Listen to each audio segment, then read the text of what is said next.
ہمیشہ ڈیوٹی سے زیادہ مضبوط چیز ہوتی ہے اور جو ہے ہمیشہ انسان کو زیادہ فیسینیٹ کرتی ہے. اور پھر ہم حیران ہوتے ہیں کہ قیمے والے نان کھا کے لوگ بورڈ غلط کیوں دیتے ہیں, بریانی لوگوں کو غلط بورڈ دینے پہ کیوں مجبور کرتے ہیں. ایکسپیکٹیشن زیادہ ہے نا. کلاس کی اسٹرینتھ, کلاس کے حقائق اور اس کے بعد سفارش کے بعد تو ہم لوگوں نے پھر اسلامک ڈسکشن جو ہے بیچ میں کل اسٹاک میں ڈسکشن کی تھی. آج بچوں کی کمی دیکھتے ہوئے ہم نے ایک اسلامک ڈسکشن شروع کر لی. ٹھیک ہے, تو اس دوران پھر بھائی آئے تو انہوں نے کہا سر میں اپنی ڈیوٹی سے لیٹ اس لیے ہوں کہ میں روٹی کھا رہا تھا. تو پھر ہم اس بات کرتے ہیں کہ روٹی جو ہے وہ ایک ایسی چیز ہے جو کہ وہ مطلب انسان کو تھوڑا سا ورگلا دیتی ہے, تھوڑا کنفیوز کر دیتی ہے. اچھا جی, تو ہم پہنچے تھے ایک خاص جگہ پہ. اگر آپ لوگ بھی بیٹھنا چاہیں, اگر ٹھیک ہے, پینڈنگ لیکچر میں. تو اب ایک پورا نظام ہے اسلام کا اور وہ اکنامکس سکھاتا ہے, پلس اسلام نے ہمیں بہت سارے کاروبار کرنے کے طریقے بتائے ہیں. احادیث میں ہمیں تواتر سے وہ ساری چیزیں ملتی ہیں. پرابلم کیا ہے, فقہ کے سورس کیا ہوتے ہیں. سب سے پہلے فقہ کا سورس ہوتا ہے قرآن, اللہ نے کیا کہا ہے. پھر فقہ کا سورس ہوتا ہے حدیث, حدیث میں کیا لکھا ہے. پھر اس کے بعد مسلک ٹو مسلک ویری کرتا ہے. کوئی قیاس کی بات کرتا ہے, کوئی عقل عمومی کی بات کرتا ہے, کوئی اور بات کرتا ہے. لیکن یہ جتنی بھی باتیں ہوتی ہیں سب میں سب سے اینڈ پہ آتا ہے اجتہاد. اجتہاد اس کی کسی ایسے بندے سے پوچھ لو جو دین میں آپ سے زیادہ سمجھ رکھتا ہو. اگر مجھے ایک مسئلہ پڑ گیا اسلامک, تو اصول نمبر 1 ہے کہ مجھے قرآن میں دیکھنا اس کا سولوشن کیا ہے. قرآن نے اس کو ایکسپریس, اگر قرآن نے کہہ دیا کہ شراب حرام ہے تو بس پھر مجھے مولوی کے پاس جا کے نہیں پوچھنا, مجھے ایبسولوٹ فریم ورک مل گیا. قرآن نے منع کر دیا, قرآن میں چیز نہیں ملی, مجھے حدیث دیکھنی ہے. اگر حدیث نے منع کر دیا ہے تو پھر بس ہو گیا معاملہ. وہاں نہیں ہوتی تو اگین کچھ قیاس, کچھ عقل عمومی, الگ الگ طرح کے ڈائمنشن. ایک اجماع امت بھی ہوتا ہے, اس کی بڑی گنتی کی 2-3 ایگزامپل ملتی ہیں ہمیں پوری ہسٹری میں. تو نارملی جو کامن چیزیں ہیں وہ قرآن, حدیث, اس کے بعد قیاس, اور اینڈ پہ ہم اجتہاد کی بات کرتے ہیں. قیاس میں بھی ہوتا ہے کہ آپ ایک ملتے جلتے رول کی بیس پہ علت تلاش کرتے ہیں اور اس کو فالو کرتے ہیں. پھر آتا ہے اجتہاد کہ اگر آپ کو ڈھونڈنے پہ نہیں مل رہا, اگر ڈھونڈنے پہ نہیں مل رہا تو پھر کسی ایسے شخص کے پاس جاؤ جو تعلیم میں آپ سے تھوڑا سا بہتر ہے. وہ اس مسئلے کو دیکھ کے آپ کو جو ججمنٹ دے گا پھر اس کو فالو کر لینا ہے. اس میں بھی مسلک ٹو مسلک ویری کرتا ہے. کوئی مسلک یہ کہتا ہے کہ ایسا کرنا جو ہے وہ منع ہے, کوئی کہتا ہے آپ ایسا کر سکتے ہیں اور سارا گناہ اس مولوی کے اوپر ہوگا اگر آپ غلط کام بھی کریں. ایسا نہیں ہے, قرآن نے رول دیا ہوا ہے کہ بوجھ اٹھانے والا کسی دوسرے کا بوجھ نہیں اٹھائے گا. یہ آپ کی غلطی ہے کہ آپ نے ایک چیز پہ ایبسولوٹ قانون ہونے کے باوجود ایک مولوی سے جا کے رائے لی اور اس مولوی نے غلط بتا دیا اور آپ نے کہہ دیا میرا ثواب گناہ مولوی کے ذمہ. جیسے قرآن نے کہہ دیا ہے کہ جی اگر آپ مسافر ہو, آپ راستے میں ہو تو روزے نہ رکھو, آپ بیمار ہو روزے مت رکھو, بعد میں گنتی پوری کر لو. اب میں اگر مولوی کو جا کے کہوں جی میں راستے میں سفر کرنا چاہتا ہوں لیکن میں چاہتا ہوں میں روزہ رکھوں بھی یا اس طرح سے کروں, اور وہ مجھے کوئی کنڈیشن بتائے کہ اگر شہر سے اتنے فرسخ دور ہوگی اور اتنے فرلانگ ہوگا اور ایسے کر کے ویسے ہوگا. قرآن نے جب ایبسولوٹلی آپ کو ایک آپشن دی ہے کہ آپ چھوڑ دو, بعد میں گنتی پوری کر لینا. اللہ نے ایک فیور دے دی اور میں کہوں گا نہیں, میں نے فیور نہیں چاہیے, میں مولوی سے پوچھوں گا, مولوی مجھے بتائے گا کہ اللہ نے مجھے کیا بتایا. اب آپ کہیں گے مولوی کے پاس جانا بڑا ضروری ہے, سر اسے بہت زیادہ پتہ ہوتا ہے اور قرآن تو سمجھ آ ہی نہیں سکتا. ایک کامن مولوی کا کامن جملہ, تمہیں قرآن کا سمجھ آنا ہے, قرآن سمجھنا ہے کسی عالم کے پاس جو قرآن سمجھائے. قرآن میں اللہ نے کہا ہے کہ ہم نے نصیحت حاصل کرنے کے لیے یہ قرآن آسان کر دیا. متن ہے, ہم نے قرآن کو آسان کر دیا تو ہے کوئی جو نصیحت حاصل کرے. التجائی ٹو کہ کوئی تو ہے یار, میں نے اتنی آسان کر دی کتاب. مجھے مطلب میں ایک مشکل سی IQ کی کتاب پکڑتا ہوں, اس کو آسان کرتا ہوں, تو میں کتاب کا نام میڈی سی رکھ دیتا ہوں. اور پھر جب لوگ وہ مشکل کتاب پڑھنے کے بجائے میری کتاب پڑھتے ہیں, میں کہتا ہوں یہ آسان ہے, تو مجھے خوشی ہوتی ہے. تو میرے جیسا ایک بندہ جو کہ بہت زیادہ ایررز کر سکتا ہے, وہ اگر مانتا ہے کہ میری کتاب آسان ہے, تو جب کائنات کے خالق نے کہہ دیا میری کتاب آسان ہے تو ہوگی آسان, واقعی آسان ہوگی. اگر اس نے کہا ہے کہ لوگ اسے پڑھیں, اس سے ہدایت لیں, تو مل جاتی ہے ہدایت. زیادہ تر آیات کے مطلب بڑے واضح ہیں, کچھ آیات سے مزید مطلب بھی ایکسپیکٹ ہوتے ہیں, وہ ایڈوانس لیول کی نالج ہے. لیکن ایک بیسک عام آدمی کے لیے قرآن ایک کمپلیٹ فریم ورک ہے. لیکن قرآن کی طرف ہم کیسے جائیں؟ ہمیں تو بچپن میں کسی قاری کے ہاتھوں جو ہے وہ قرآن پڑھوا دیا گیا ایک دفعہ, وہ بھی عربی میں, اور اس کا زیر زبر اگر ہم سے اوپر نیچے ہو رہا ہے تو چپیڑے میں کھائی. وہ عربی نہیں چاہیے تھی ہمیں. ٹھیک ہے اس سے ثواب ہے, لیکن زیادہ ثواب ہے جب آپ سمجھ کے پڑھیں. ایک ایک لفظ کی آپ کو 10 ٹائم ثواب مل رہا ہوتا ہے. تو پرابلم یہ ہے کہ ہم سب نے قرآن جیسا خوبصورت فریم ورک چھوڑ دیا اور ترجمے سے نہیں پڑھا. یہ سب سے پہلی غلطی ہے. غلطی نمبر 2, ہم قرآن تک نہیں پہنچ سکے تھے. حدیث تو اردو زبان میں موجود تھی, حدیث کی کتابیں موجود تھیں. چلو ہمیں ڈاؤٹ ہوتا پتہ نہیں صحیح ہے یا نہیں, صحیح موجود تھی. ہر مسلک نے کچھ نہ کچھ کتابیں تو بتا دیں. ایک طرف انہوں نے کہہ دیا یہ 6 ہیں, ایک طرف انہوں نے کہہ دیا یہ 4 ہیں. چلو جو 4 بتائی ہیں, جو 6 بتائی ہیں وہ تو پڑھ لیتے. وہ ہم نے سوچا کہ نہیں ہمیں سمجھ نہیں آئے گی, ہمیں کبھی کوئی مسئلہ آئے گا تو ہم جائیں گے مولوی کے پاس. تو ہم لوگوں نے ایک طریقہ بنا لیا کہ ہم نے جا کے مولوی سے پوچھنا ہے, اور مولوی نے ایک عادت بنا لی کہ اس کو پتہ ہے یا نہیں پتہ, اس نے ہمیں گائیڈ ضرور کرنا ہے. یہاں سے کام خراب ہوا بارش. تو یہاں سے اصل گیم خراب ہوئی کہ ہم مولوی پہ ڈپینڈنٹ ہو گئے اور ہم نے ریسرچ کرنی چھوڑ دی. قرآن میں تقریباً مطلب آپ اگر قرآن پڑھ رہے ہیں تو ہر دوسرے تیسرے دن آپ لازمی ایک ایسی آیت پہ پہنچیں گے جو کہے گی کہ انسان سوچتا کیوں نہیں ہے, انسان تفکر کیوں نہیں کرتا, انسان غور کیوں نہیں کرتا, انسان سمجھنے کی کوشش کیوں نہیں کرتا. عقل والوں کے لیے نشانیاں دے رہے ہیں, فلانا کے لیے وہ نہیں پڑھ رہے ہم قرآن. تو سب سے پہلے تو ہمیں قرآن لازمی ترجمے سے پڑھنا چاہیے, یہ سوچ کے کہ وہ آسان کتاب ہے. اگر مالک کہہ رہا ہے وہ آسان ہے, بھائی اگر ایک ٹیچر کہتے تھے میری کتاب آسان ہے تو ہم IF کی کتاب چھوڑ کے ٹیچر کی کتاب پڑھنا شروع کر دیتے ہیں. تو جو کائنات کا خالق ہے, جو تمام الفاظ کا خالق ہے, جو تمام قوموں کا خالق ہے, وہ کہہ رہے کہ یہ کتاب آسان ہے علیہ السلام, تو آسان ہوگی. کبھی اس کی طرف جا کے تو دیکھیں. تو خیر ہم نے مولوی کو رول بنا لیا, مولوی نے ہمیں پاگل بنانا شروع کر دیا. پھر آیا اکنامک سسٹمز. مولوی جس کو اکنامک کی ڈیفینیشن بھی نہیں پتا, مولوی جس کو اکاؤنٹس میں ڈیبٹ کیا ہوتا ہے اور کریڈٹ کیا ہوتا ہے, اس سے جا کے آپ پوچھتے ہیں تو وہ کہتا ہے پاکستان کا نظام سودی نظام ہے, فلانا چیز میں یہ مسئلہ ہے. اچھا جی یہ میزان بینک صحیح کام کر رہا ہے نہیں کر رہا, نہیں کفر ہے, سب کفر ہے, فراڈ ہے, یہ کچھ نہیں ہے, یہ غیر شرعی ہے, غیر آئینی ہے. وہ جب ایک لفظ کو گلے سے جب نکالے گا تو آٹومیٹکلی ہمیں یقین کامل سے ہو چلا ہوگا کہ یہ صحیح کہہ رہا ہے. جس طرح سے گھٹنے کی تکلیف ہے تو گھٹنے کے ڈاکٹر کے پاس جانا ہے, گلے کی تکلیف ہے تو گلے کے ڈاکٹر کے پاس جانا ہے. تو جب اکنامک سسٹم میں تکلیف ہے تو پھر ایسے عالم کے پاس جانا ہے جس کو اکنامکس کا پتہ ہو اور اسلام کا بھی پتہ ہو. یہاں پہ آ جاتا ہے کلیش. مولوی کو اکاؤنٹنگ اور اکنامکس نہیں آتی اور اکاؤنٹنٹس کو اسلام نہیں آتا. اکاؤنٹنٹ اسلام سے دور بھاگے ہوئے ہیں. وہ اچھا مولوی نے اکاؤنٹنگ کی طرف آنے کی اتنی کوشش نہیں کی, لیکن اکاؤنٹنٹ نے تھوڑا تھوڑا سا اسلام کی طرف جانے کی کوشش بھی کی. تو آئیڈیلی پھر اس طرح کے مسئلوں میں نا ہمیں ان اسکالرس کو دیکھنا چاہیے جو کہ مذہب پہ بھی اپور رکھتے تھے اور اکاؤنٹنسی کی بھی سینس رکھتے تھے. جیسے تقی عثمانی صاحب ایک بڑا نام ہے اسلامک فائنینس کے اندر, انہوں نے دونوں ڈائمینشنس پہ ریسرچ کی ہے, مختلف کتابیں وغیرہ لکھی ہیں, سارا کچھ ہے. تو ہمیں اگر اسلامک اکنامکس اس طرح کی چیز کے بارے میں جاننا ہے تو ہمیں ان کے پاس جانا ہے. کسی عام بندے سے پوچھیں گے یا ایون کسی بینکر سے پوچھیں گے کہ یار کان ادھر سے پکڑ لو ادھر سے پکڑ لو, بات برابر ہے. کل ہم نے دیکھا تھا پورا جسم بھی گیلا ہو جائے, نہا کے بھی آ جائے تو وہ وضو نہیں ہے, اور اللہ نے جس طرح سے کان پکڑنے کا کہا ہے جب آپ اس طرح سے کان پکڑ لیں تو وہ وضو کہلاتا ہے. تو فرق یہی ہے کہ ایک ٹرانزیکشن کو اسلامک بنانے کے لیے اس میں تھوڑا سا ڈفرینٹ طریقے کرنے چاہیے. میرے لائف کے بہت سارے مقاصد میں سے نا ایک مقصد یہ تھا کہ میں ایک ایسا PhD اسکالر بنوں جو کہ اسلامک اکنامک سسٹمز کو جانتا ہوں. اگر میرا نام کہیں لکھا دیکھنا تو وہ MPhil کنٹینیوڈ ہے. میں اسلامک اکنامک سسٹمز میں MPhil کر رہا تھا. میں MS اسلامک اسٹڈیز میں اکاؤنٹنگ کے ساتھ, کہ ٹھیک ہے مطلب میں چاہ رہا تھا کہ میں واحد وہ چارٹرڈ اکاؤنٹنٹ بنوں جو کہ دونوں فیلڈز کو سمجھتا اور پھر ان کے درمیان برج بنے. لیکن بہرحال ضروری نہیں ہے کہ لائف میں آپ کے سارے ہی ٹارگیٹس اتنے ہی اچیو ہو سکیں. MPhil کے امتحان دینے کے لیے اس میں پھر یونیورسٹی کے لوگوں سے کنیکٹ ہونا پڑتا تھا. پھر تیسری اور PhD کے تو اتنے مسئلے ہیں کہ آپ تقریباً ان کے غلام بن جائیں 2-2.5 سال کے لیے, ان کے لیے ہر وقت اویلیبل رہیں, تب جا کے آپ اس اپنی روٹین کے ساتھ یہ پاسبل نہیں تھا. تو وہ بیچارہ MPhil 2 سال تک چلا اور اس کے بعد میں پھر آگے اس کو کنٹینیو نہیں کر سکا. تو اس لیے وہ ابھی تک کنٹینیوڈ ہی ہے, MPhil بریکٹ میں کنٹینیو.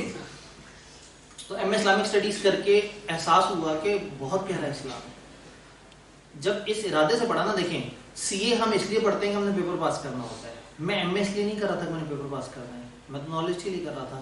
جب نالج کی بھی چیزیں پڑھی ہیں نا پھر مزہ آیا ہے. پھر پتہ لگا کہ اتنا پیارا فریم ورک تھا.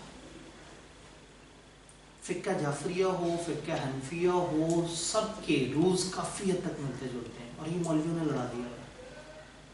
مسئلے تاریخ کے کچھ حقائق کے اوپر ہوتے ہیں اور اس میں بھی صرف شدت سے اس کو بیان کرنے والی بات ہوتی ہے کہ اس کو کس طرح سے بیان کیا گیا, کس طرح سے دیکھا گیا. کچھ چیزیں اصولی ہوتی ہیں, اس پر ہمیں جانا چاہیے, صحیح ہے. لیکن اگر ہم بات کریں نا فقہ رولز اینڈ ریگولیشنز کی, وہ تقریباً ہر جگہ سیم ہے. چاہے طلاق کے اصول ہوں, چاہے شادی کے اصول ہوں, چاہے وضو کے معاملات ہوں, سارا کچھ ہے. بڑے چھوٹے سے ڈفرینسز ہیں, وہ بھی روایات کے ڈفرینس ہیں. تو مولوی نے ہمیں اس فرقہ واریت سے آگے نہیں نکلنے دیا, ہمیں تعلیم ہی نہیں حاصل کرنے دی اسلام کی. اسلام پوچھنے جاتے تھے تو وہ کہتا فلانا فلانا فلانا فلانا کافر ہے, یہ سب سے بڑی تعلیم ہے جو میں دے سکتا ہوں. تو سب سے پہلے تو ہمیں ایسے لوگوں کی طرف جانا چاہیے. اب اس سارے اس میں جب اسلامک اکنامک سسٹمز پڑھے تو پھر اس کو پتہ لگا کہ جو ہمارا اسلام کا سسٹم ہے نا, اس نے ایک ایسی بات کی ہے جو بڑی لاجیکل ہے. جنس کی بات کی ہے, گڈس کی بات کی ہے. سود کیا ہے؟ آپ پیسہ دیتے اور پیسے پہ واپسی پہ زیادہ پیسہ لے لیتے. تو پیسہ دینے کے بعد وہ والی جنس واپس اس سے زیادہ تعداد میں لینا, یہ سود ہے. آپ اگر کسی کو 1 کلو سیب دیں اور واپسی پہ اس سے 1 کلو اور 1 پاؤ سیب لیں, یہ بھی سود ہے. ہمیں صرف فائنینشیل والا سود سمجھایا گیا. اگر ایک شخص اپنی صلاحیتوں کا فائدہ اٹھا کے لوگوں کو ایکسپلوئٹ کر کے اوور چارج کر رہا ہے, وہ بھی سود ہے. سود کا مطلب ہے ہر وہ اضافی چیز جس میں ایک طاقتور نے ایک مظلوم کی مجبوری کا فائدہ اٹھا کے اس کو زیادہ چارج کیا. اب اس معاشرے میں رہتے ہوئے ہم اس سود سے کیسے بچ سکتے ہیں؟ اگر ہر جگہ سود ہے تو پھر اسلامک تجارت کیا ہے؟ پھر حضور کس طرح سے تجارت کیا جاتا ہے؟ پھر پرانے زمانے میں کس طرح سے ہوتا تھا؟ صحابہ کس طرح سے چیزوں کو لے کے چلتے تھے؟ اس وقت مختلف جو ورڈز آتے تھے وہ کیا تھے؟ تو جب ان ساروں کو کلیکٹیولی دیکھیں, چیزوں کو دیکھیں, تو ایک چیز بڑی صاف صاف نظر آ جاتی ہے کہ اگر جنس ہے تو رسک اینڈ ریوارڈ ٹرانسفر ہو جاتے ہیں, لیکن پیسے سے ٹرانسفر نہیں ہوتے. فار ایگزامپل, میں 1 کروڑ آپ کو دوں اور آپ سے کہوں کہ آپ نے مجھے پر منتھ 1 لاکھ روپیہ اس کا انٹرسٹ دینا ہے, اور جب بھی آپ نے یہ معاملہ ختم کرنا ہو تو میرا 1 کروڑ مجھے واپس بھی کر دینا. سود ہے نا, صاف نظر آ رہا ہے. 1 کروڑ دیا, پر منتھ 1 لاکھ روپیہ سود لیا, اور اینڈ پہ اپنی اصل رقم بھی پوری واپس لے لی. چلے, میرا 1 کروڑ کا گھر ہے, آپ کو میں نے دیا کرائے پہ, میں نے کہا پر منتھ مجھے 1 لاکھ کرایہ چاہیے, اور جب جاؤ تو میرا گھر مجھے واپس کر کے جانا. سود ہے. کیوں؟ دیکھیں, کیش بھی تو ایک ایسٹ تھا, گھر بھی ایک ایسٹ ہے. میں نے کیش نامی ایسٹ دیا اور کہا مجھے میرا ایسٹ بھی واپس چاہیے بعد میں اینڈ پہ, اور میں نے اس ایسٹ کو دینے کے بدلے اس ایسٹ پہ کچھ قیمت بھی مانگ لی, اس ایسٹ کا کرایہ بھی مانگ لیا. پیسے کا کرایہ انٹرسٹ تھا, گھر کا کرایہ ہے. تو میں 1 کروڑ کا کیش دوں اور اس پہ 1 لاکھ روپے لوں, حرام. 1 کروڑ کا گھر دوں اور اس پہ 1 لاکھ روپے دوں, حلال. تو اس کا مطلب ہے کوئی کامن کو بڑا اہم ڈفرنس ہے دونوں کے درمیان. کان دوسری طرف سے پکڑنے کا, جو اکثر لوگ کہتے ہیں نا کان ادھر سے پکڑو ادھر سے پکڑو, کیا بات ہے, فرق پڑتا ہے. اسلام نے ایک طریقہ بتایا ہے کان ایک خاص طریقے سے پکڑنے کا, تو اس کے پیچھے ایک لاجک ہوتی ہے. وہ لاجک کیا ہے؟ میں نے آپ کو 1 کروڑ دیا, آپ نے ایک سیف میں رکھا, اس سیف پہ بجلی گر گئی, میں آپ سے ابھی بھی اپنا 1 کروڑ واپس لوں گا کیونکہ آپ نے اسے ادھار لے کے گئے ہیں, اور وہ آپ پابند ہیں وہ پیسہ واپس دینے کے لیے. اب چاہے آپ کا جتنا مرضی نقصان ہو جائے, آپ ڈوب جاؤ, تباہ ہو جاؤ, دیوالی ہو جاؤ, مجھے آپ سے 1 کروڑ واپس چاہیے. اچھا, اگر آپ 1 کروڑ کے گھر میں رہ رہے ہوتے اور گھر میں بجلی گر جاتی, کس کا نقصان تھا؟ ساہوکار کا. اسلام نے نا سسٹم ایسا رکھا ہے کہ طاقت والے بندے کو ایکسپلوئٹ کرنے نہ دیا جائے. تو جب جنس انوالو ہو جاتی ہیں تو رسک اینڈ ریوارڈ آ جاتے ہیں. تو رسک اینڈ ریوارڈ جب ہیں تو جب میرا گھر ہے تو اس کا نفع نقصان ہوگا, کل کو مارکیٹ کی چیزیں اوپر نیچے ہوں گی, مجھے نقصان ہے. اب میں اگر ایک ایسی چیز دیتا ہوں اور اس پہ کرایہ لیتا ہوں تو اس کا مطلب میں استحصال نہیں کر رہا, میں اپنی اس چیز کی ورتھ لے رہا ہوں, اور اس میں چونکہ وہ بزنس ہے تو کل کو نفع یا نقصان وہ میرے گھاٹے پڑتا ہے.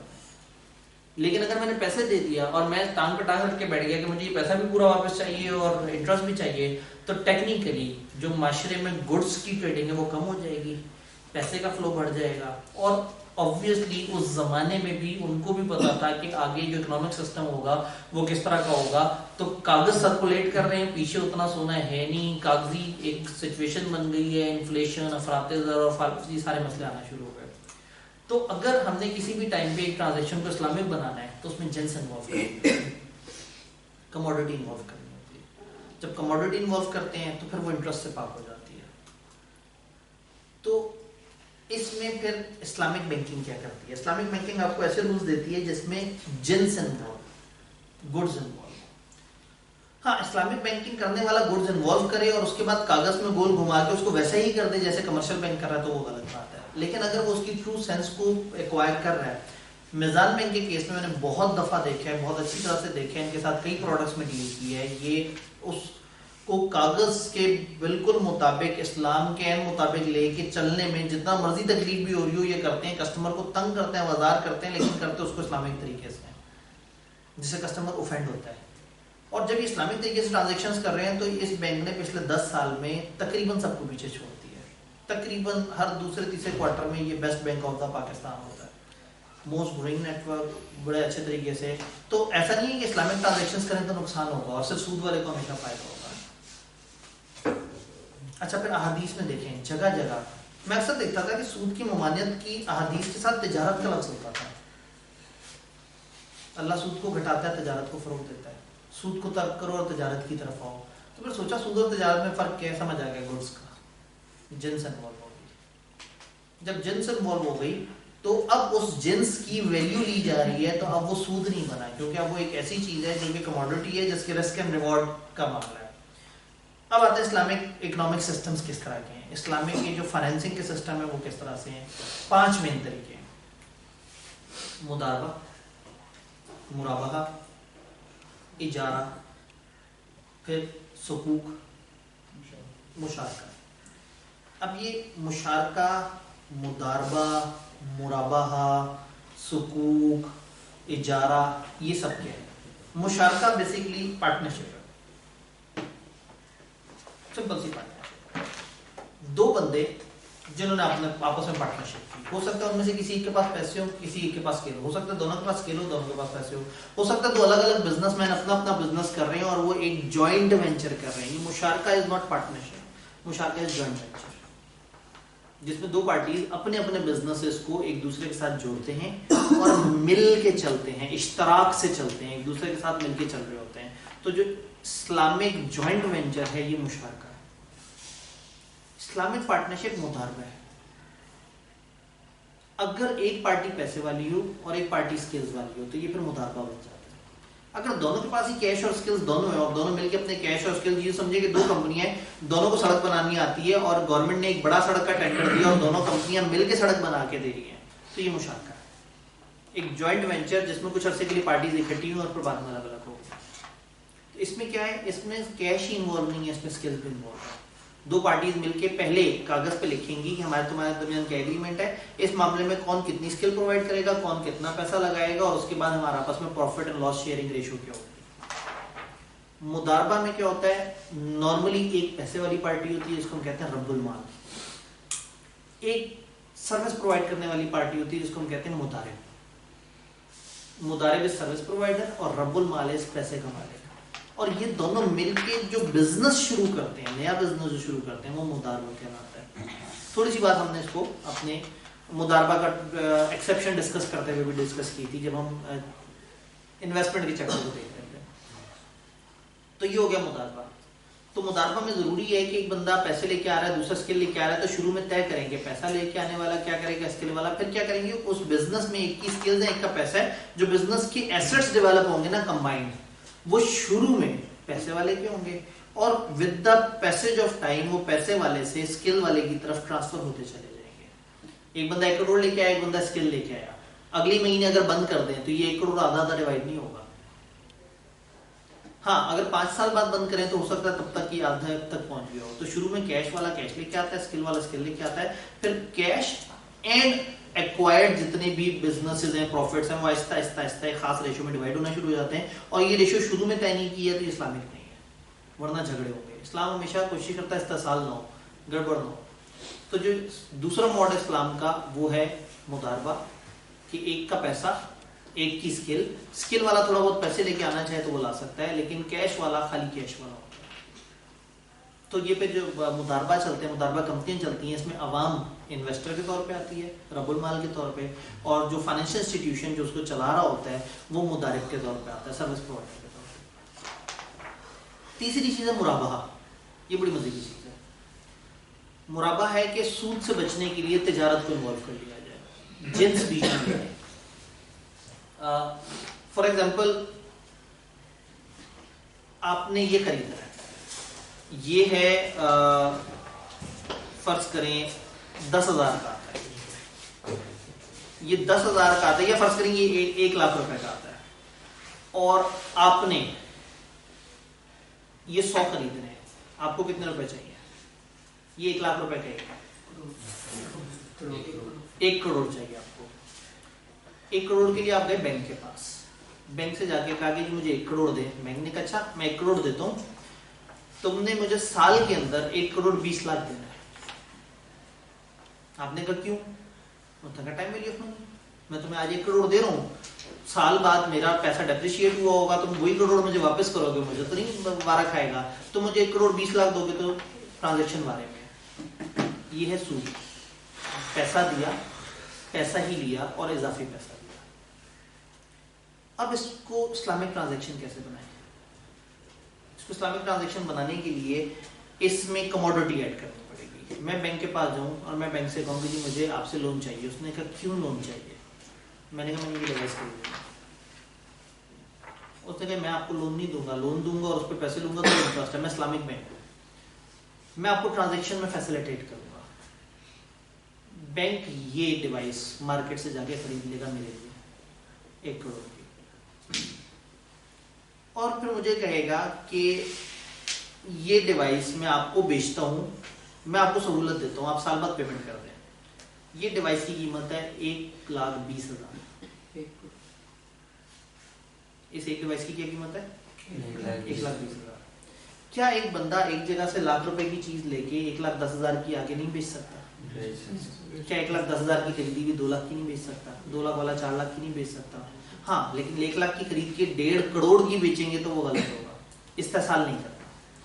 تو بیسکلی ہمیشہ اتنے سارے ڈسٹریبیوشن نیٹ ورک ہوتے ہیں کہ پیچھے سے ہول سیلر بہت سستا خریدتا ہے، پھر وہ ڈسٹریبیوٹر کو دیتا ہے، ڈسٹریبیوٹر ریٹیلر کو دیتا ہے، ریٹیلر عام عوام کو دیتا ہے. تو اگر میرے ہاتھ میں 10 روپے کی چیز پہنچی ہے تو فیکٹری سے 2 روپے کی چلی گئی. تو ٹریڈنگ میں دس ہیپنس. اسی لیے احادیث کے مطابق ٹریڈنگ میں مطلب اتنا زیادہ پروموٹ کیا ٹریڈنگ کو کہ الگ الگ روایتوں میں، ایک روایت میں رزق کے 10 میں سے 9 حصے اور ایک روایت میں رزق میں 100 میں سے 99 حصے تجارت کے، کہ اللہ نے رزق کے جتنے حصے بنائے ہیں اس میں سب سے زیادہ حصے تجارت کے رکھے ہیں. تو اللہ چاہتا ہے کہ تجارت کو فروغ دے، چاہتا ہے کہ گڈز بیچ میں انوالو ہوں تاکہ ساہوکار اکیلا فائدہ نہ اٹھائے، ایک پورا نیٹ ورک ہو. جب ایک گڈ چلے گا تو 4 لوگوں کو روزگار دے کے آئے گا، مینوفیکچر سے لے کے اینڈ تک پیسے کا فلو ہوگا، گڈز کا فلو ہوگا، اور ایٹ اینی گیون ٹائم کچھ بھی نقصان ہوگا تو ساہوکار کو نقصان ہوگا، غریب بندے کو نقصان نہیں ہوگا. لیکن پیسہ اگر آگے ٹریول ہوا ہوتا تو وہی بات ہے کہ پیسے پہ بجلی گر گئی ہوتی تو بھی باؤنڈ وہی بیچارہ ہوتا. تو مرابحہ میں یہ اسلامک ٹرانزیکشن ہوتی ہے کہ ایسے میں بینک آپ سے آپ کا پرپس پوچھتا ہے اور بینک وہ ٹرانزیکشن کر کے آپ کو مہنگی بیچ دیتا ہے. اور مہنگی کیوں بیچتا ہے؟ کیونکہ آپ کو وہ یوٹیلیٹی پرووائڈ کر رہا ہے. کیا یوٹیلیٹی پرووائڈ کر رہا ہے؟ کہ قسطوں میں دے دینا، سکون سے دے دینا، سال بعد دے دینا. اضافی پیسے بندہ کس چیز کے دیتا ہے؟ یوٹیلیٹی کے. بھئی یہ کرسی جو ہے وہ شاید گرو مانگٹ میں 1500 کی ملے، لیکن اگر میں اپنے علاقے سے خریدنا چاہوں گا تو 1800 کی ملے گی، کیونکہ میں گرو مانگٹ نہیں جا سکتا. مجھے میرے علاقے کی ویلیو ملی ہے. ویلیو یہی ہوتی ہے، آپ کو اضافی چیز وہ کر دیتے ہیں. اس پر اگر لیبل کسی برانڈ کا لگا ہوگا تو میں 2,500 دینے کے لیے تیار ہو جاؤں گا. تو ہر بندہ جو ایکسٹرا پے کرتا ہے وہ اس لیے کرتا ہے کہ اس کو ایک ایکسٹرا ویلیو ملی ہوتی ہے، ایک ایکسٹرا بینیفٹ ملا ہوتا ہے. تو بینک آپ کو کہتا ہے جی ہم آپ کو بینیفٹ دیتے ہیں، آپ کو آج پیسے نہیں خرچنے، سال بعد دینا، لیکن ریٹ 1,20,000 ہوگا. اگر پہلے ہی دن ریٹ ایگری ہو جائے اور وہ ضرورت سے زیادہ استحصال کرنے والا نہ ہو اور خریدار بھی مانتا ہے اور بیچنے والا بھی مانتا ہے تو اس میں سے سود نکل گیا اور وہ تجارت بن گئی. یہ مرابحہ ہے. سر وہ بڑھتا رہے گا، مطلب سال میں اس نے 1,20,000 دینا ہے، ٹھیک ہے، تو سال سے اوپر چلا گیا تو وہ کہیں گے اب آپ نے 1,30,000 دینا ہے. اب یہ بات سود میں کیا ہوتا ہے؟ ٹائم گزرتا جائے گا، ٹائم کے ساتھ وہ کیومولیٹ ہوتا جائے گا. اگر اسلامک ٹرانزیکشن ہے نا تو پھر اس میں یہ والی بات نہیں ہوگی، یعنی اس میں جرمانے کا کانسیپٹ آ جائے گا. وہ یہ ہوگا کہ دیکھیں آپ کے ساتھ میرا ایک ٹائم ایگری ہوا ہے، کانٹریکٹ ایکٹ میں ہم کہتے ہیں کہ ایک ٹائم ایگری ہوا، اگر پارٹی نہ وہ کرے تو اس کو جرمانہ ہونا چاہیے.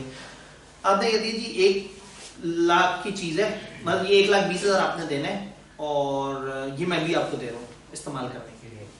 تو اگر آپ نے اپنی پرفارمنس میں غلطی کی، کوتاہی کی، تو آپ کو جرمانہ پڑے گا. اور وہ جرمانہ از ناٹ ٹائم پروپورشنیٹ، وہ جرمانہ از پری ڈیفائنڈ جرمانہ، کہ اگر آپ نے ٹائم سے پیسے نہ دیے تو آپ کو 10,000 جرمانہ ہو جائے گا. اب آپ نے ٹائم سے 2 دن لیٹ کیا یا ٹائم سے 4 مہینے لیٹ کیا، جرمانہ فکس ڈیفائن ہو رہا ہے. سر اگر یہ بھی ڈیفائن کر لیں کہ آپ اگر اتنے ٹائم تک نہ دیں تو پر ڈے آپ کو اتنا جرمانہ ہوگا. جی اب اگین اگر اس کی ریشو پیسوں کے ساتھ طے کر دی جائے تو پھر اس میں چونکہ سود کی ایک کنڈیشن یہ ہوتی ہے کہ اس میں جو کیلکولیشن ہے وہ اس کی بیس ہوتی ہے، وہ پیسے پہ ڈیپینڈنٹ ہوتی ہے. تو جو انٹرسٹ ہوتا ہے، اسٹیپولیشن آف انٹرسٹ، وہ اماؤنٹ پہ ڈیپینڈنٹ ہوتا ہے، لیکن جو اسٹیپولیشن آف پینلٹی ہوتی ہے، جو رول آف پینلٹی ہوتا ہے، وہ اماؤنٹ سے ارریلیونٹ ہوتا ہے.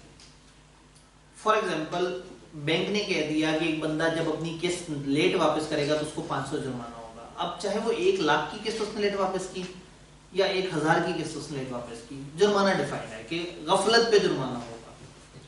تو پھر کیا کرتے ہیں، اگر ایک اسلامک بینک صحیح طریقے سے کام کر رہا ہے تو آپ سے وہ پینلٹی کی اماؤنٹ طے کرے گا. اس کا تعلق اماؤنٹ کے ساتھ نہیں ہوگا، بس یہ ہوگا کہ آپ نے اگر ٹائم پہ نہ وہ کیا تو آپ کی طرف سے غلط حرکت کرنے پہ جرمانہ. اچھا مزید اچھا بینک ہوگا تو وہ کیا کرے گا، وہ آپ کو بتائے گا بھی اور آڈیٹڈ رپورٹ سے بھی ثابت کرے گا کہ ایسے جرمانے جو وہ کلیکٹ کر رہا ہے وہ صدقے کے طور پہ دے رہا ہے، وہ بینک کی انکم نہیں بن رہا.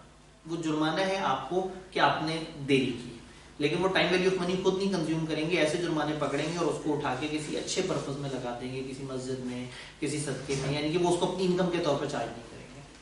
تاکہ چیز تھوڑی سی، وہی بات ہے کہ جب ساہوکار استحصال کرنا چھوڑ دے گا تو مسئلہ کافی حد تک حل ہو جائے گا. تو یہ بن جاتا ہے مرابحہ، اسلامک ٹرانزیکشن جس میں چیزیں اس طرح سے چل رہی ہیں. اس میں پھر اجارہ کی طرف. جی سر ایک چیز کو مطلب اس میں کتنا گنا پروفٹ کما سکتے ہیں، مطلب کوئی ممانعت ہے؟ ہاں ممانعت ہے استحصال کی. استحصال کسے کہتے ہیں؟ استحصال کہتے ہیں کہ جب آپ مجبوری کا فائدہ اٹھا کے ایک چیز کی انڈیو قیمت رکھیں. یہ ورڈ انڈیو نا بڑا آرام سے سمجھ آ جاتا ہے، بڑے آرام سے سمجھ آ جاتا ہے. آپ لیکچرز خریدنے آئے، آپ نے کہا جی مجھے لیکچر چاہیے، انہوں نے کہا 20,000 کے ہیں. آپ نے کہا ہاں ٹھیک ہے 20,000 کے بنتے ہیں. اگر ایک دم سے کہ 70,000 کے لیکچر ہیں، آپ کہیں گے یار یہ تو چور بازاری ہو رہی ہے، استحصال ہو رہا ہے. یہ آپ کو کیسے پتا لگا کہ کتنے ہزار روپے زیادہ استحصال ہوتا ہے؟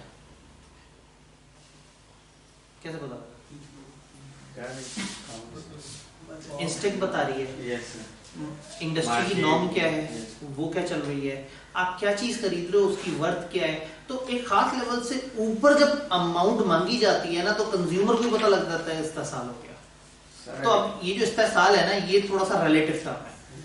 تو اس کا مطلب ہے کہ جب کسی معاشرے میں عمومی طور پہ نظر آئے، یعنی کہ ایک third person, third party test ہوتا ہے، ایک تھرڈ پرسن دور بیٹھ کے کہ یار اس نے فائدہ اٹھایا مزدوری کا، تو وہاں استحصال ہے. ایک کامن سینس جہاں اسے کہتے ہیں کہ یہ عقل عمومی کا کانسیپٹ ہوتا ہے فقہ کے سورسز میں، کہ جہاں عقل عمومی میں یہ نظر آ رہا ہے کہ استحصال ہو رہا ہے، وہ نہیں جو پیسے دے رہا ہے اور وہ نہیں جو پیسے لے رہا ہے، یہ دونوں بائزڈ ہیں. ایک کو لگے گا ظلم ہو رہا ہے، ایک کو لگے گا ظلم نہیں ہو رہا.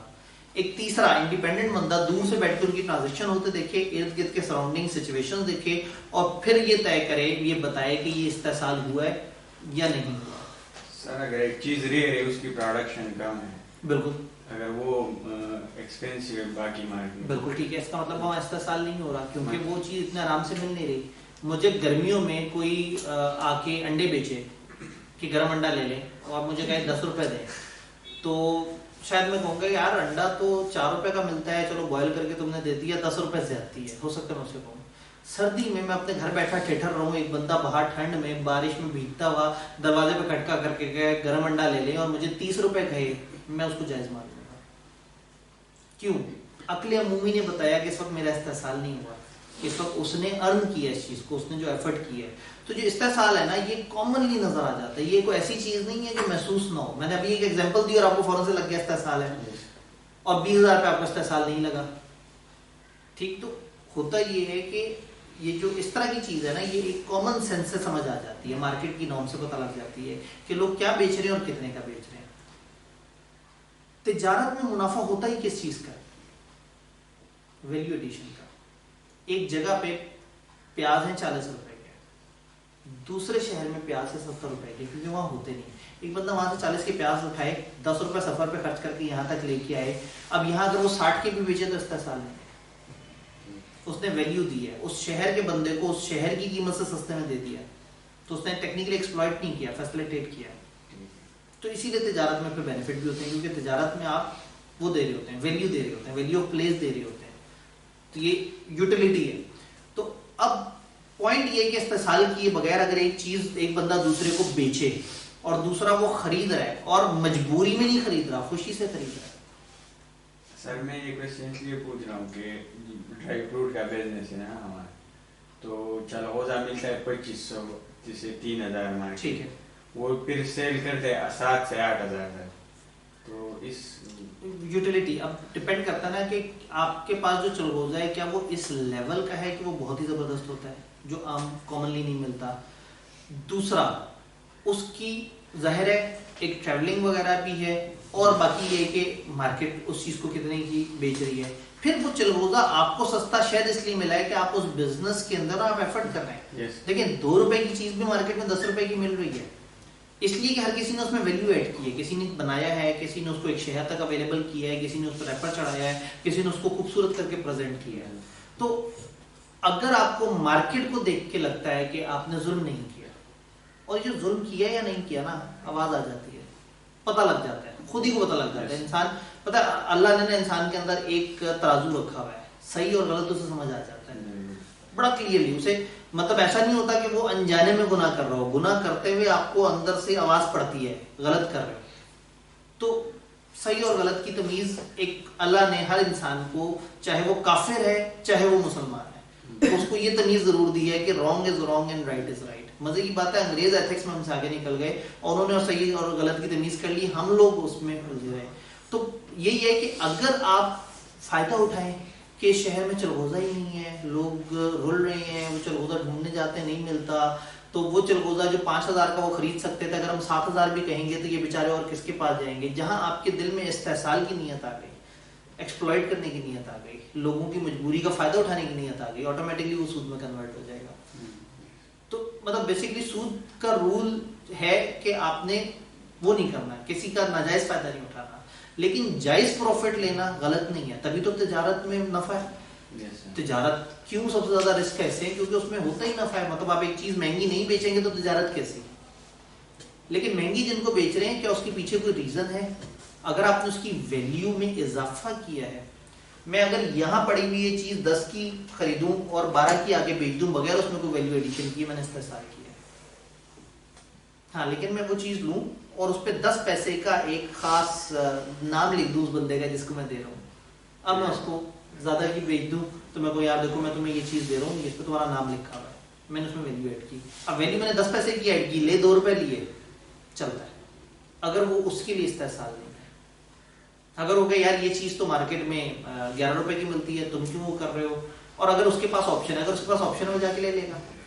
اگر اس کے پاس آپشن نہیں ہے اور وہ مجبور ہے اور آپ پہ ثابت ہو گیا کہ وہ مجبور ہے, تو پھر اب وہی ذخیرہ اندوزی والی بات ہے. تجارت تو الاؤڈ ہے, ذخیرہ اندوزی منع ہے کہ آپ اتنا ذخیرہ کر لو کہ جب حالات مشکل ہوں, لوگ مجبور ہوں, تو آ کے آپ کو ڈبل ریٹ دینے پہ تیار ہو جائیں. اب یہ یوٹیلیٹی نہیں ہے, یہ آپ نے غلط ٹائم کا انتظار کیا ہے تاکہ ایک ایکسٹرا یوٹیلیٹی کریٹ ہو اور آپ لوگوں کی مجبوری کا فائدہ اٹھائیں.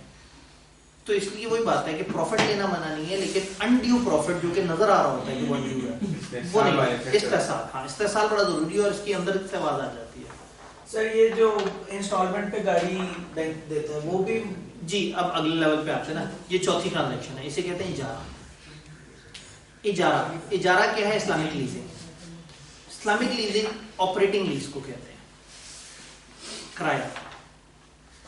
آپ ایک چیز خرید رہے ہیں اور وہ چیز آپ کی ملکیت نہیں بنتی, آپ اس کا کرایہ دیتے ہیں.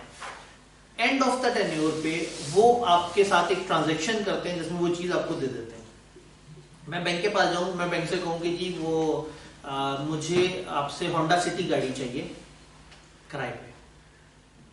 بینک ہے اچھا ہمیں سیکیورٹی ڈپازٹ جمع کراؤ 6 لاکھ کا, 6 لاکھ ہمیں جمع کراؤ, ہم تمہیں گاڑی کرائے پہ دیتے ہیں. گاڑی مجھے دی, میں سے 50,000 روپے کرایہ لیتے رہے 5 سال, اور آپس میں طے کر لیا کہ دیکھو چونکہ تم ہمارے اچھے کسٹمر اور ہمارے ساتھ 5 سال کا ریلیشن رکھ رہے ہو, تو تمہارے جو ہم سیکیورٹی ڈپازٹ لے رہے ہیں تم سے اس چیز کا کہ تم ہماری گاڑی یوز کر رہے ہو اور تم لے کے بھاگ گئے, تو ہمارے پاس کچھ تو سیکیورٹی ہو, اس کی سیکیورٹی ڈپازٹ ہے, تم سے ہم 5 سال کرایہ لیتے رہیں گے, یہ سیکیورٹی ڈپازٹ کا اس کرائے سے تعلق نہیں ہے. لیکن اینڈ پہ چونکہ گاڑی استعمال ہو چکی ہوگی 5 سال, اس کی ورتھ کم ہو گئی ہوگی, تو ہم آج طے کر لیتے ہیں اس وقت کی جو مرضی حالات ہو, ہم تم کو یہ گاڑی اس سیکیورٹی ڈپازٹ کے بدلے ہدیہ کر دیں گے. تمہارے پیسے ہمیں اور ہماری گاڑی تمہیں مل جائے گی. تو اب اگر ایک گاڑی اصل میں بینک کے نام پہ ہے, آپ کا بینک کے ساتھ کرائے کا ایگریمنٹ ہوا ہے, اور آپ کا بینک کے ساتھ ہبہ کا ایگریمنٹ اینڈ آف ٹرانزیکشن پہ ہوا ہے, اور سیکیورٹی ڈپازٹ بھی دیا گیا شروع میں, تو اس سے وہ اس کی اسلامک ٹرانزیکشن بن جاتی ہے. اب کچھ بینک کیا کرتے ہیں, وہ کہتے ہیں جی آپ کو گاڑی چاہیے, ٹھیک ہے آپ ہمارے نمائندے بن کے جاؤ اور گاڑی خرید لو اپنے نام پہ, پھر وہ گاڑی ہم اپنے پاس ڈاکومنٹس میں مارگیج پلیج کر لیں گے. وہاں کہانی خراب ہو جاتی ہے, کیونکہ رسک اینڈ ریوارڈ جو ہے نا وہ آپ نے آگے ٹرانسفر کر دی. یہ ایسے ہی ہے جیسے میں نے کہا تھا نا کہ یہ 1,20,000 میں 1 کروڑ نہیں دوں گا, میں 1 کروڑ کا سامان خریدوں گا, وہ سامان دے کے دوسرے سے کہوں گا اس سامان کی قیمت ہے 1 کروڑ 20 لاکھ, لیکن سال بعد تم دے دیں. صحیح ہو گیا تھا.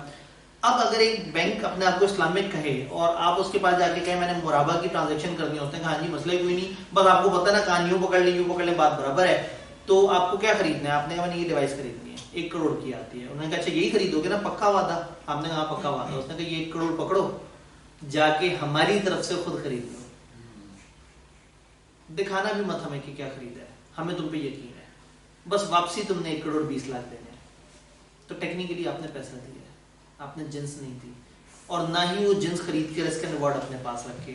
بینک نے 1 کروڑ کا مال خریدا ہوا تھا اور 2 دن بعد آپ کو ٹرانسفر کرنا تھا اور یہ جل گیا, بینک کا نقصان ہے. لیکن بینک نے اگر آپ کو 1 کروڑ دیا تھا اور آپ کے پاس پڑے پڑے جل گیا تو آپ کا نقصان ہے. استحصال ہو رہا ہے, جو وہ ہے صارف ہے اس کا استحصال ہو رہا ہے. تو اب اس کا مطلب ہے کہ ٹرانزیکشن کی صرف شکل بدل دینے سے, یعنی کہ پیسہ بینک اس بندے کو دے, اس سے چیز اٹھائے, وہ چیز آپ کو بیچے اور آپ سے بعد میں پیسے لے, یہ حلال ہو گیا. پیسہ آپ کو دے, آپ اسی بندے سے یہ چیز خریدو اور پتہ نہیں خریدو یا نہ خریدو, وہ تو بات کی بات ہو گئی, تو وہ حرام ہو گیا.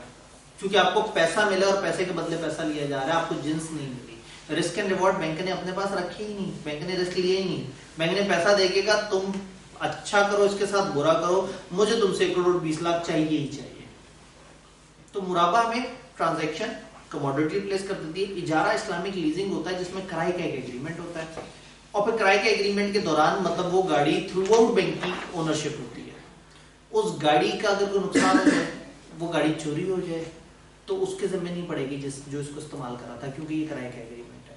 اگر بینک یہ کہے کہ بیچ میں چوری ہو گئی تو آپ کی قسمت, تو پھر آپ کہیں گے پھر تم نے کس چیز کا رسک لیا, پھر اسلامک ٹرانزیکشن کہاں سے ہے. تو نارملی پھر اس کا کرایہ بھی تھوڑا زیادہ ہوتا ہے, کیونکہ اس میں رسک ہوتا ہے.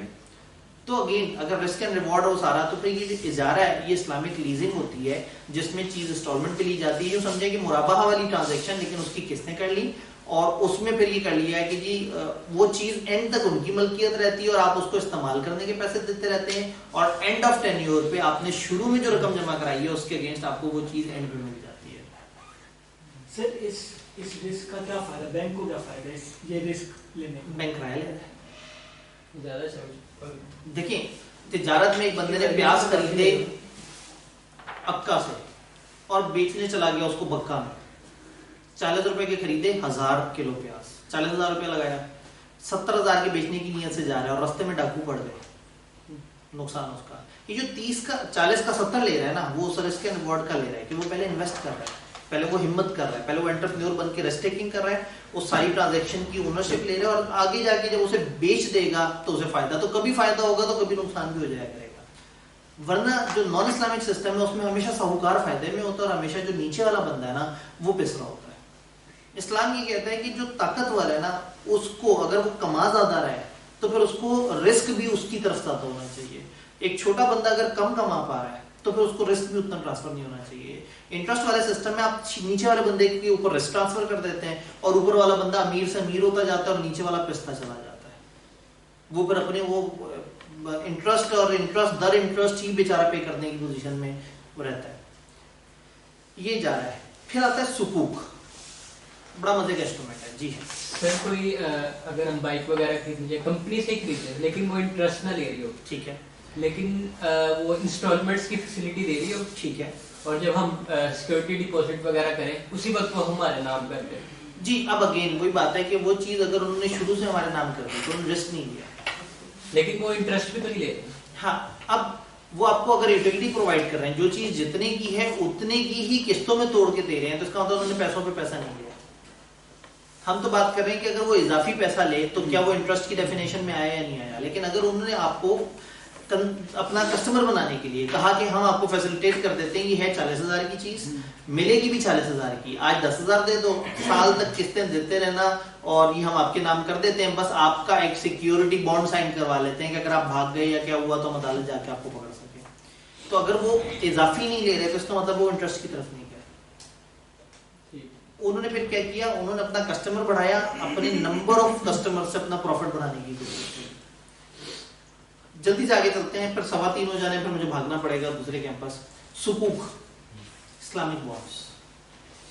اسلامک بانڈ کیا ہے؟ اسلامک بانڈ یہ ہے کہ سارے لوگ مل کے ایک انسٹرومنٹ میں حصے دار بن جائیں.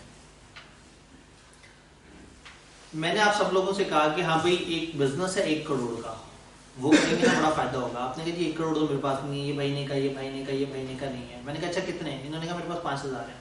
انہوں نے کہا میرے پاس 10,000 ہیں. انہوں نے کہا میرے پاس 4 لاکھ ہیں. انہوں نے کہا میرے پاس اتنے ہیں, میرے پاس اتنے ہیں. میں نے کہا اچھا کام کرتا ہوں, 1 کروڑ کی انویسٹمنٹ ہے, میں اس 1 کروڑ کی انویسٹمنٹ کو نا 100 روپے کے 1 لاکھ ٹکڑوں میں ڈیوائڈ کر دیتا ہوں. اب آپ لوگوں نے جتنے پیسے دیے نا تقسیم 100, آپ کے پاس اتنے ٹکڑے آ جائیں گے. یہ بھائی نے کہا سر میرے پاس 5,000 ہیں. میں نے کہا 50 ٹکڑے آپ کے ہوئے.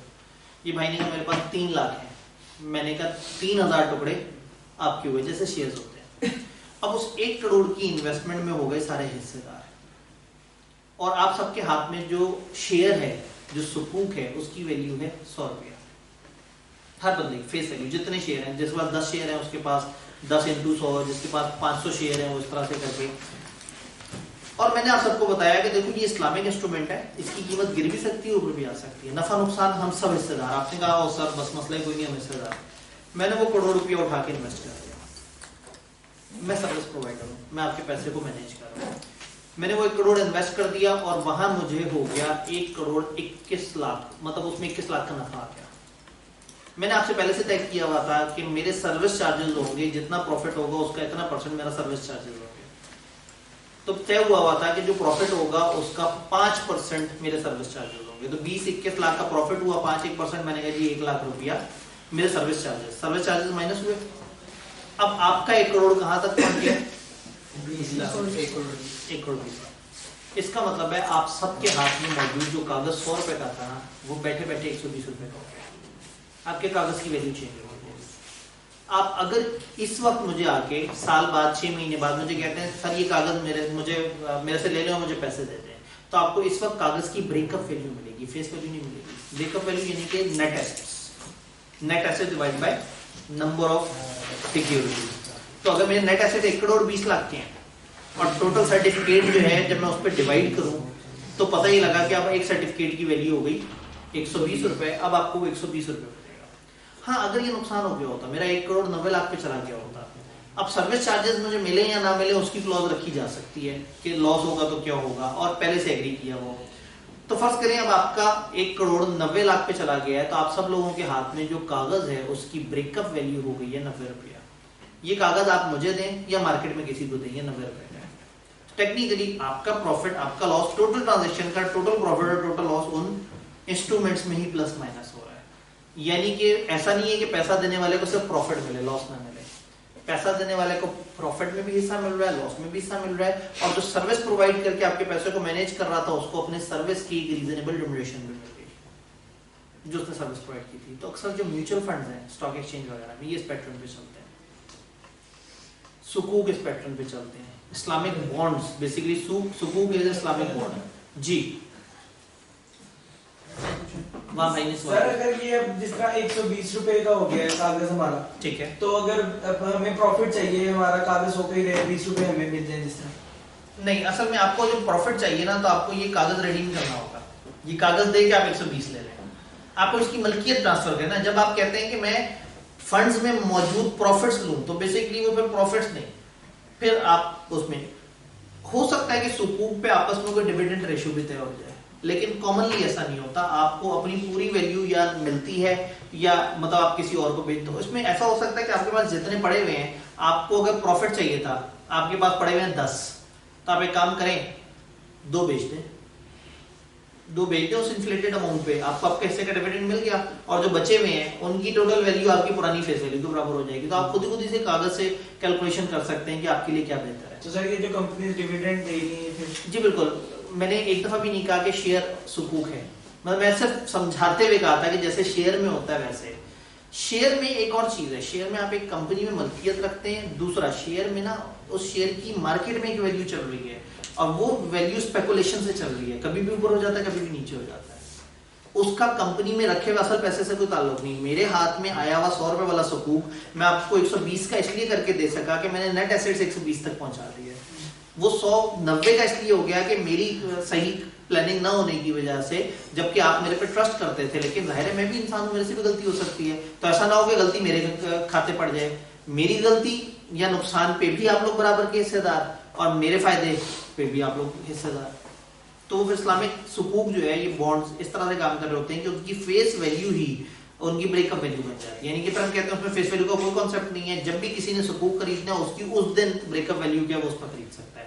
جس نے جس دن بیچنا ہو اس دن کے net assets of that project divided by total number of securities جو ایشو ہوئی ہیں وہ بریک اپ ویلیو پھر مل رہی ہوتی ہے.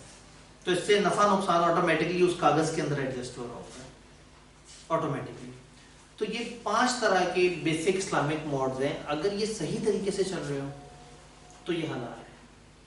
لیکن اگر اس میں صرف ڈرامے بازی کی جا رہی ہو, جان کے صرف کاغذ کی شکل پلٹ دی جا رہی ہو, وہی بات ہے کہ یہ بینک نے خریدنے تھے اور بینک نے آپ کو کاغذ پہ لکھ کے دے دیا جاؤ تم میرے وکیل بن کے میرے ایجنٹ بن کے خرید کے اپنے آپ کو بیچ دو. اکثر بینک اس طرح کی ڈرامے بازی بھی کرتے ہیں, وہ غلط ہو جاتا ہے. جی سر, سیل پرچیز آف لینڈ کے بارے میں کچھ بتا دیں. اس میں کیا غلط ہے؟ آپ لینڈ خرید رہے ہیں, مطلب وہ پڑے پڑے اپریشیٹ ہو جاتی ہے لینڈ, نہ ہم اس میں کوئی مطلب ایڈیشن کر رہے ہوتے ہیں. نہیں, اصل میں دیکھیں بات یہ نہیں ہے, اسلام نے یہ نہیں کہا کہ خود بخود اگر کوئی اضافہ ہو تو وہ آپ کو نہیں چاہیے. ایک کانسیپٹ ہے جو بڑے کم لوگ اپلائی کرتے ہیں. قرآن نے بتایا بوٹی, خمس, 1/5 آف مال غنیمت.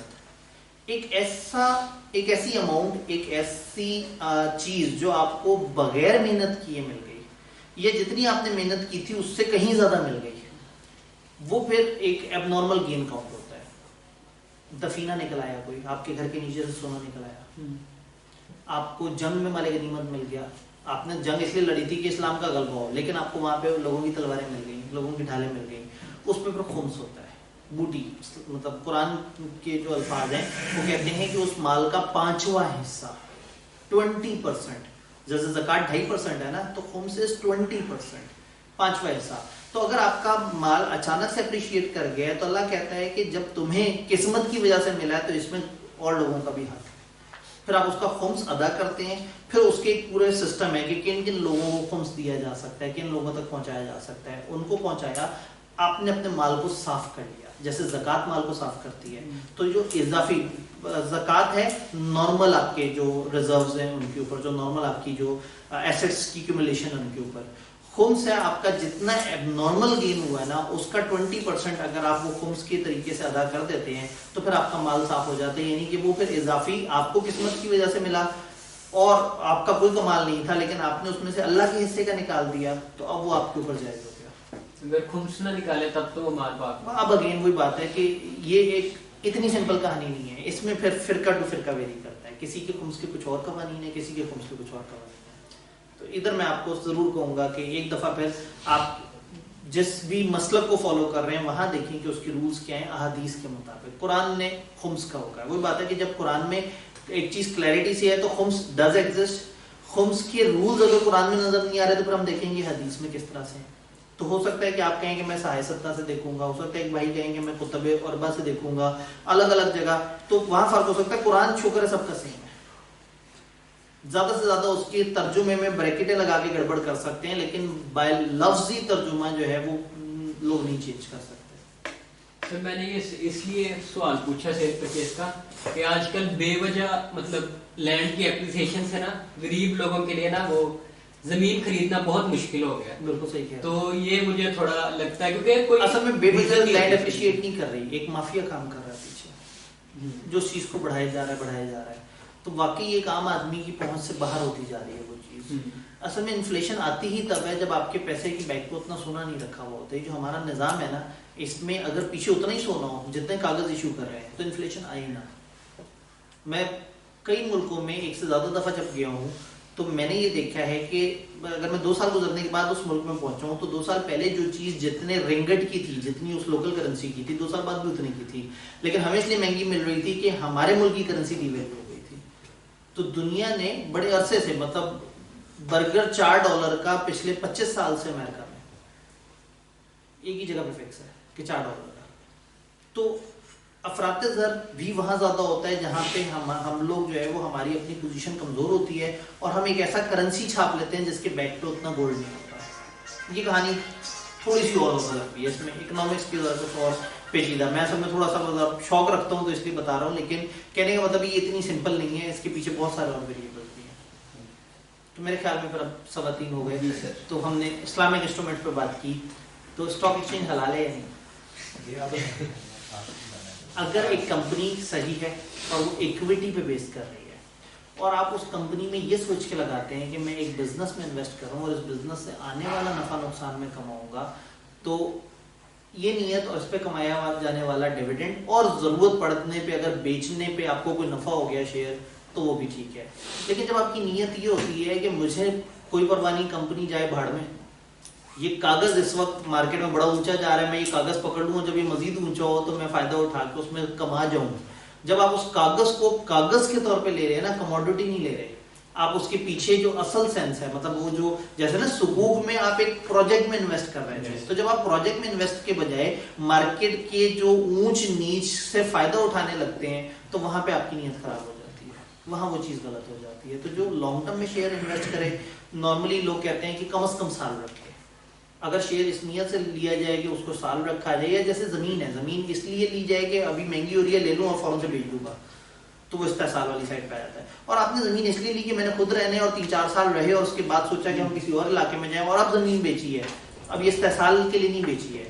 تو اس لیے اعمال کا دار و مدار نیت جو ہے نا اس پہ ہے. تو اسلام نے زیادہ تر جگہ پہ نا ایک بڑا مزے کا پروٹوکول دے دیا ہے کہ نیت آپ کی بہت امپورٹنٹ ہے. اگر نیت صاف ہے, وہی بات ہے کہ نیک نیتی سے اگر میں کلاس پڑھا رہا ہوں تو وہ حلال ہے, اور اگر میری نیت چال بازی کی ہے, دھوکہ دینے کی ہے, فراڈ کرنے کی ہے. بھائی فار ایگزامپل یہ کلاس چل رہی تھی, پوسٹ ریزلٹ والے, میں نے دیکھا کہ جی یہ کلاس میں ان کو ریویژن کرانی ہے, پوسٹ ریزلٹ کے بچے آئیں گے ان کو بھی فائدہ ہو جائے گا, میں نے کالج سے کہا اس میں پوسٹ ریزلٹ بٹھا لیں. اگر نیت یہ تھی کہ بچوں کو فائدہ ہو جائے, اور میں نے یہ نیت نہیں رکھی تھی کہ پوسٹ ریزلٹ کے آئیں گے, میں کالج سے کہوں گا ایکسٹرا بچے آئے ہیں, مجھے کمیشن دیں, مجھے پرسنٹیج دیں, میں زیادہ پیسے مانگوں فلانا, اگر یہ نیت ہوتی تو وہی والی چیز غلط ہو جاتی. اور جب نیت صرف کرنے کی تھی پرانے بچوں کو بھی اور نئے بچوں کو بھی کہ اگر میرا ٹائم لگ رہا ہے اور میں نے کلاس میں پڑھانا ہی ہے اور اس دفعہ بچے کم ہیں سبجیکٹ میں, تو پوسٹ والے آ کے بھی ایڈجسٹ ہو کے ان کا بھی فائدہ ہو جائے اور سب کو فائدہ ہو جائے, اور اس کی عوض میں کوئی اضافی پیسے کالج سے نہیں مانگ رہا, تو میں نے استحصال نہیں کیا, میں نے فائدہ کرنے کی کوشش کی. یہی پیچھے اگر میری یہ نیت ہوتی کہ میں کالج سے جا کے کہوں پوسٹ ریزلٹ تو ایک الگ کلاس ہوتی ہے, اس کے تو مجھے الگ سے پیسے چاہیے ہوں گے, اور یہ تو میرا ٹیلنٹ ہے نا کہ میں ایک ہی کلاس میں دونوں کو ایڈجسٹ کر لوں, تو مجھے اس ٹیلنٹ کے پیسے چاہیے, تو اس کا مطلب ہے میں چلا گیا تھا استحصال کی طرف. سیم ٹرانزیکشن میں نیت سے فرق پڑ جاتا ہے. تو نیت مطلب یہ سمپل بات نہیں ہے, اعمال کا دار مدار نیت پہ, یہ بڑی کمال بات ہے. تو ہر انسان کو کوئی بھی ایکٹ کرتے ہوئے اسے خود پتہ ہوتا ہے اس کی نیت کیا ہے, اور وہی بات ہے کہ غلط اور صحیح کا جو میزان ہے نا وہ اندر ہے, کنفرم پتہ لگ جاتا ہے کہ بندہ غلط کر رہا ہے. تو جہاں آپ کو پتہ لگے آپ غلط کر رہے ہیں تو تھوڑا سا رک جائے, تھوڑا سا اس کو تھوڑا سا بہتر کر لیں اس ٹرانزیکشن کو, جیسے آپ نے کہا. تو سیل کرتے ہوئے جہاں آپ کو لگے کہ نہیں یار یہ اب واقعی ناانصافی ہو رہی ہے, تو وہ ناانصافی نا مطلب اللہ نے ایک رول دیا ہے, وہ کہتے ہیں سود مال کو گھٹاتا ہے, تجارت بڑھا دیتی ہے. حالانکہ الٹا حساب ہے, دکھ رہا ہوتا ہے کہ سود سے مال بڑھے گا لیکن وہ گھٹ رہا ہوتا ہے. برکت نا بڑی خوبصورت چیز ہے, نیک نیتی سے چلنا شروع کریں, لائف میں ایسی ایسی برکت ملے گی. برکت صرف پیسوں کی برکت نہیں ہوتی, سکون, اطمینان, اچھی اولاد, اچھی بیوی, گھر والوں کا آپ سے مطمئن رہنا, آپ کے معاملات زندگی کے آسان ہو جانا, لوگوں کی نظر میں آپ کا معتبر ہو جانا, آپ کو دعا ملنا, آپ کے بہت سارے معاملات, بہت ساری بلائیں آپ کو آنے سے پہلے ٹل جانا. نظر نہیں آ رہا ہوتا